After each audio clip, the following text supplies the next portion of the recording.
Hello! Aujourd'hui, laissez-moi vous raconter l'histoire de Mobutu, ou le léopard de Kinshasa, ou l'aigle de Kawele, ou Papa Maréchal, ou encore le roi du Zaïre. Enfin, l'histoire de l'homme aux multiples surnoms avec un style vestimentaire atypique qui a gouverné la République démocratique du Congo de 1965 à 1997. J'espère que vous êtes prêts à voyager dans le temps. Installez-vous confortablement et puis let's go!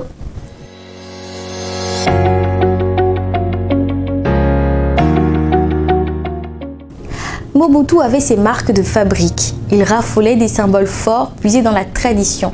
Les livres d'histoire du Congo garderont à jamais le souvenir de sa toque de léopard, ses lunettes fumées, sa canne sculptée, sa gestuelle et sa voix métallique. Allez, petite chronologie. Officiellement, Mobutu naît à Lisala, au Congo belge, le 14 octobre 1930. À sa naissance, il est appelé Joseph Désiré Mobutu. À 20 ans, il est enrôlé dans la force publique, l'armée coloniale belge. Après son passage dans l'armée, il devient journaliste, rencontre Patrice Lumumba et deviendra par la suite secrétaire d'État du gouvernement indépendant de ce dernier. À partir de ce moment, Mobutu évolue très rapidement dans la hiérarchie militaire. Lorsqu'il devient chef d'état-major, il fait arrêter et assigner à résidence Lumumba sous l'influence de l'ambassadeur de Belgique. Non satisfait, il accuse Lumumba de sympathie pro-communiste pour s'attirer le soutien des États-Unis. Après avoir réorganisé l'armée, il mène le 24 novembre 1965 un coup d'État contre Joseph Kasavubu, premier président de l'ancien Congo belge. Le 25 novembre, Mobutu annonce la destitution de Kasavubu et le remplace comme président de la République.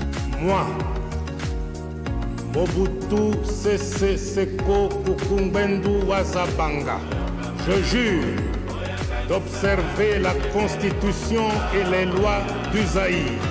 Il instaure un régime autoritaire à parti unique, le mouvement populaire de la Révolution. Successivement alors, on assistera à plein de dérives, des coups d'État montés de toutes pièces, le musellement de la presse, les arrestations d'opposants et des répressions sanglantes.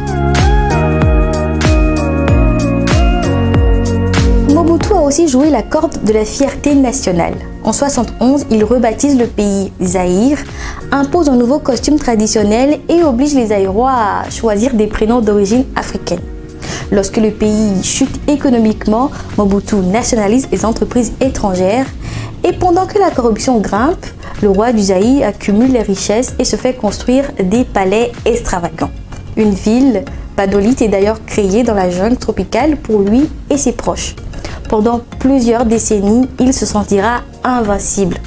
Mais dans les années 90, le régime vacille. Les Zaïrois souffrent de la misère et ne croient plus au roi léopard. Affaibli par un cancer, il se retranche à Badolite. En 1997, Mobutu est définitivement chassé du pouvoir par la rébellion de Désiré Kabila. Il mourra au Maroc quelques temps plus tard. Eh bien, c'est un sujet qui divise. Aujourd'hui, le jugement des Congolais oscille entre indulgence et souvenir cauchemardesque d'une dictature à bout de souffle. Alors que certains le décrivent comme un dirigeant rusé, fourbe, impitoyable et grotesque, pour d'autres, Mobutu était un homme de défi, un homme courageux. Chaque année, de nombreux Congolais se réunissent pour commémorer sa mémoire. Mais aucun lieu public ne porte le nom de Mobutu dans la capitale où il a régné pendant 32 ans. Un autre point divise les opinions. Il s'agit de son origine. En 2011, le journaliste Kwebe Kimpele raconte la naissance de Mobutu. Il révèle avec de nombreux détails qu'il est d'origine togolaise et raconte sa supposée adoption. Selon lui, les parents de Mobutu étaient tous deux togolais. Sa mère biologique serait morte alors qu'il était âgé de quelques jours et son père cheminot travaillait entre la ville de Brazzaville et la côte atlantique. Le bébé aurait alors été confié à une nourrice, Marie-Madeleine Yemo. Il cite comme source ses années de recherche et des témoignages de personnes supposées être de la famille de l'ancien président. Les révélations de Kwebe Kimpele sont reprises par de nombreux médias et les réactions sont très vives. Beaucoup de contestataires sortent des rangs. Mon pays transfère annuellement vers l'ancienne métropole pour paiement de services et de dividendes des sociétés privées installées chez nous.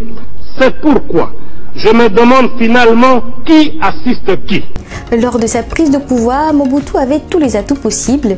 Une monnaie forte, des entreprises prospères, une administration publique à la hauteur et des infrastructures sanitaires et scolaires. Des atouts compromis par le refus de remettre le pouvoir aux civils au bout d'un moment. Difficile de retracer tous les éléments d'une histoire aussi intéressante, mais en espérant vous en avoir appris un tout petit peu, je vous dis à jeudi prochain. Mettez un like, laissez des commentaires et à bientôt.